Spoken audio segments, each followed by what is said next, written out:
சதாசிவ பிரம்மம். இக்கலியில் நாமறியாமல் எத்தனையோ ஞானிகள் தோன்றியிருக்கலாம்.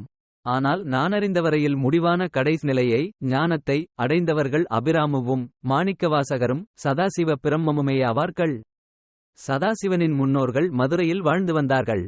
வேத சாஸ்திரங்களில் பாண்டித்யத்தை பெற்றுவந்த இவனது தந்தையான சோமசுந்தர அவதானி மேலும் வேதாந்த விசாரத்தை ஏற்க வேண்டியதின் பொருட்டு விற்பன்னர்களை தாங்கி வந்த திருவிச்சநல்லூரை அடைந்தார்.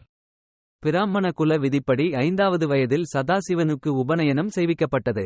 வேதசாஸ்திரங்கள் முடிந்தவுடன் இவருக்கு திருமணம் செய்விக்கப்பட்டது. ஒரு சில ஆண்டுகளுக்குள் மனைவி பிரௌடையானாள். இச்செய்தியை தெரிவிக்க பெண் வீட்டுக்காரர்கள் அவதானியின் வீட்டிற்கு வந்தார்கள். சம்பந்திகளுக்கு விருந்தளிக்க அவதானி ஏற்பாடு செய்தார். அன்று சாப்பாட்டுக்கு சற்று தாமதமாகவே சதாசிவன், ஏனம்மா இத்தனை நாழி? எனக்கு பசி எடுக்கிறதே என்று தனது தாயார் பார்வதி அம்மாளை கேட்டான். சதாசிவா, நமது வீட்டிற்கு உனது மனைவி வர இருக்கிறாள், அதை